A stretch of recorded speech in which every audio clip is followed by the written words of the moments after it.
Best varicose veins చికిత్సనే పొందండి. నొప్పి లేని చికిత్స కోసం సంప్రదించండి ఎవిస్ హాస్పిటల్. రకరకాల పదార్థాలు చేసుకుంటామండి. మనం సాయంకాలం చేసుకునేందుకు బియ్యంతో చేసే పప్పు చెక్కలు. మా ఊళ్ళలో మేము పప్పు చెక్కలు అని అంటాము. మరి ఇక్కడ ఏమంటారో చెక్కలు అని కొనుక్కుంటూ ఉంటాం. అయితే ఈ పల్లీలతోటి చిక్కీ చేస్తాం చూడండి, దాన్ని కూడా పప్పు చెక్కలు అనేవాళ్ళం చిన్నప్పుడు. అయితే బియ్యపిండితో చేసే చెక్కలు రకరకాలుగా చేస్తారు. ఆంధ్ర వైపు ఏమో పెసరపప్పు కానీ శనగపప్పు కానీ వేసి చేసుకుంటాం. ఇక తెలంగాణ వైపు వెల్లుల్లిపాయలు కూడా వేస్తారండి, బాగుంటాయి, పెద్ద పెద్దవిగా చేస్తారు. ఇంతంత చిన్న సైజు గారెల్లాగా కాకుండా పెద్ద పెద్ద అరిసెల్లాగా కూడా చేస్తారు. రకరకాలు, ఒక్కో ఊళ్ళో ఒక్కో రకంగా. మనకి ఏది బాగుంటే ఏది చేతొస్తే అది చేసుకుంటాం. అయితే దీనికి కొట్టుపిండి అక్కర్లేదు కదా, మనం ఇంట్లో కొట్టక్కర్లా తడపక్కర్లా. మరపట్టించిన బియ్య పిండితోటి సింపుల్గా చేసేసుకోవచ్చు. నా మటుకు ఏంటంటే వెన్న చిలికిన రోజున కొంచెం అంత వెన్న ఉంటే చెక్కలు చేసేసుకుందాం అనిపిస్తుంది. వెన్న వేస్తే చెక్కలు చాలా బాగా వస్తాయండి. అది అలాంటి పద్ధతి అలవాటై ఉందన్నమాట. ట్రై చేసి చూద్దాం. దీనికి ఒక ఓల్డ్ మెథడ్ ఒకటి ఉందండి, ఇంగువ పాలు వేయటం. అంటే ఇంగువని, పాల ఇంగువని దొరుకుతుంది. అదేంటంటే ముద్దగా ఉంటుంది. ఆ ముద్ద, చిన్న ముద్దని నీటిలో వేసి నానబెడతారు. నానబెట్టేసరికి అది తెల్లగా వస్తాయి నీళ్ళు. ఆ పాలు పోస్తే ఆ ఇంగువ పాలు అంటారు. అవి పోస్తే భలే మంచి రుచికరమైన వాసన వస్తుంది. సో మన దగ్గర ముద్ద ఇంగువ అయితే లేదు కాబట్టి ఏం చేసాము, మామూలు ఇంగువనే, ఎల్జీ ఇంగువనే నీళ్ళల్లో వేసేసాం. 1 కప్పు బియ్యపిండి, కొంచెమే చేస్తున్నాం ఇది. అయితే ఇందులోకి 1 పెద్ద స్పూను పెసరపప్పు, తర్వాత ఏం చేయాలంటే 1 పెద్ద స్పూను పెసరపప్పు కంటే ఎక్కువ ఆ మాత్రం వెన్న ముద్ద వేసేసి ఒకసారి మొత్తం కలిపేయాలి, పిండిలో కలిసేలాగా. వెన్న వేసినట్టు తెలియాలన్నమాట. పప్పు ముందు ఎందుకు వేసానంటే కొంచెం తడి కూడా కలుస్తుంది కదా, బాగా ఈవెన్గా వెన్న కలుస్తుంది అన్నమాట.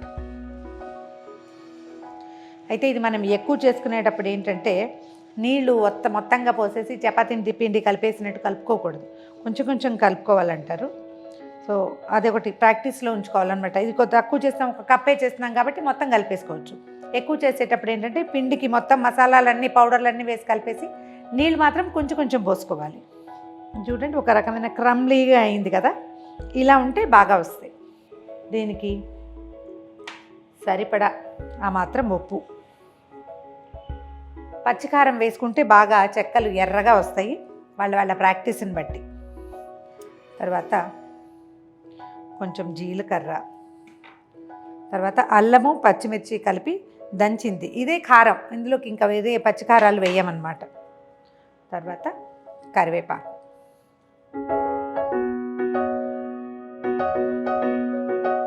అండ్ లాస్ట్ ఫైనల్ టచ్ ఏంటంటే పల్లీలు, వేయించిన పల్లీలు కనుక ఉంటే వాటిని కాస్త దంచేసి 1 స్పూన్నర అవి వేస్తే మంచి క్రంచీగా వస్తాయన్నమాట, బాగుంటుంది. ఇక్కడైతే తెలంగాణలో కొత్తిమీరను తర్వాత ఈ వెల్లుల్లిపాయలు వేస్తారు. మనం కరివేపాకే వేసుకుంటున్నాం అన్నమాట. నీళ్ళు పోసి కలిపేసుకోవటమే. అయితే ఏం చేద్దామంటే ఈ నీళ్లు పోసే ముందే స్టవ్ మీద మూకుడు పెట్టేసుకుని నూనె పోసేసుకుందాం. నూనె బాగా కాగినాకే మనం చెక్కలు చేయగలుగుతాం. ముందు పిండి పోలో నీళ్ళు పోసేసామనుకోండి, అది నానిపోయి అంత బాగా ఉండదు.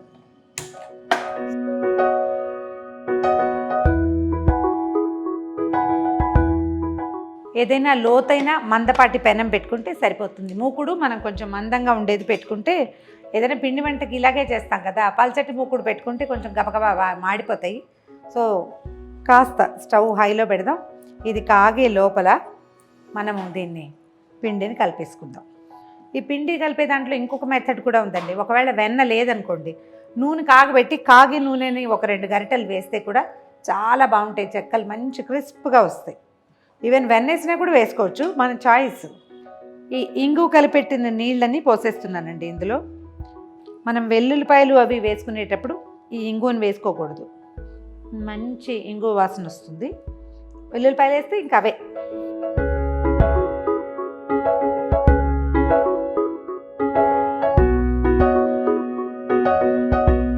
ఇది పిండి ఎర్రగా ఉండాలంటే పచ్చికారం వేసుకోవటం ఒక మెథడ్, మన అలవాటుని బట్టి. పిండి అంతా ఈవెన్గా కలిసేలాగా కలిపి పెట్టుకోండి. మామూలుగా వీటిని ఏం చేస్తారు, చేత్తో తడతారు. తర్వాత ఏమో అప్పడాలు పీట ఉంటుంది కదా, చపాతీ పీట, దాని మీద తడతారు. పూరీ ప్రెషర్లో వేస్తారు. తర్వాత ఒక ప్లాస్టిక్ కవర్ మీద వేస్తారు. ఒక ట్రెడిషనల్ ఓల్డ్ మెథడ్ ఒకటి ఉందండి, అది చూపిస్తాను.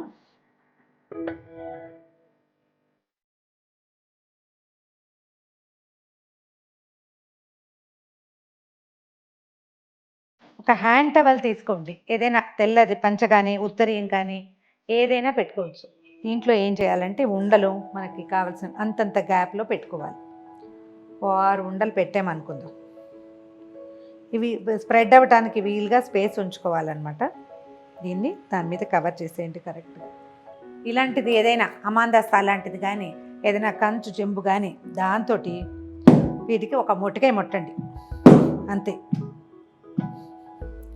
ఒక్కసారి ఈ పద్ధతి కనుక అలవాటైతే చాలా హాయిగా ఉంటుంది. నాప్కిన్ని తడిపి ఉంచుకోవాలి. ఇది ఎంత పల్చగా ఉంటే అంత ఇబ్బందికరంగా ఉంటుంది.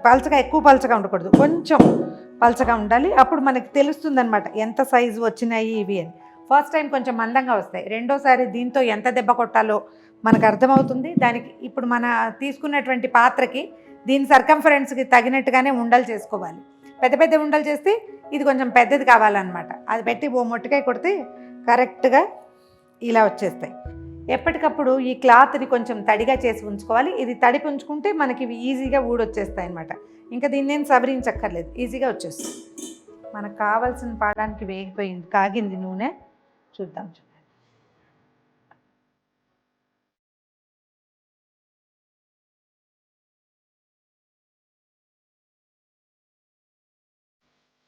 ఈ పనులకి ఇద్దరుంటే చాలా బాగుంటుందండి.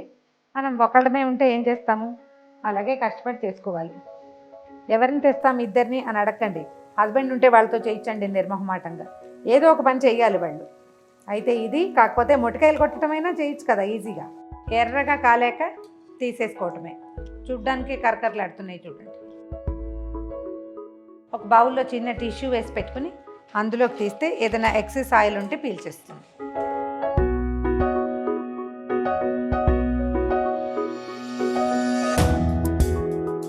వైపు వేగాక వెనక్కి తిప్పేసుకుంటే రెండో వైపు కూడా వేగిపోతాయి. అప్పుడు ఈవెన్గా వేపు రెండు వైపులా ఒకే రకంగా వేగుతుంది.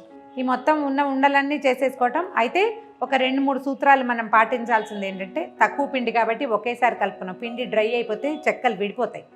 అలా కాకుండా ఎక్కువ పిండి మొత్తం కలిపి పక్కన పెట్టుకోవటం, పొడి పిండి. తర్వాత కావాల్సినంత ఒక అంతంత ముద్దలు చొప్పున అప్పటికప్పుడు నీళ్ళు పోసుకుని కలుపుకుని చేసుకుంటే చాలా బాగా వస్తాయి. దీంట్లో ఇంకా ఏమేమి వేసుకోవచ్చు అవన్నీ కూడా ఎవరెవరి చాయిస్ని బట్టి. ఇది ఒక స్టైల్ అన్నమాట. ఈ పద్ధతి ప్రకారం చేసేసుకోవచ్చు. ఒక గ్లాస్ చేసుకుంటే ఈజీగా ఒక పూటకు సరిపోతాయి సాయంకాలపు టిఫిన్కి. అయితే నూనె పెట్టాం వేస్ట్ అయిపోతుంది, ఒకేసారి ఎక్కువ చేద్దాం అనిపిస్తుంది. ట్రై చేసి చూడండి. ముందు నేను చెప్పిన ఈ ఓల్డ్ స్టైల్ సాంప్రదాయబద్ధమైన పాత పద్ధతిని మాత్రం ప్రాక్టీస్లో పెట్టండి. ఎర్రగా వేగేదాకా ఇదేంటంటే మీడియం టు హై ఫ్లేమ్లోనే ఉంచాలి. చెక్కలు చకచక వేగిపోద్ది. వట్టి బియ్య పిండి ఇంకేం లేదు కదా, ఇందులో నానబెట్టిన పెసరపప్పు వేసాం కాబట్టి వేగిపోతుంది.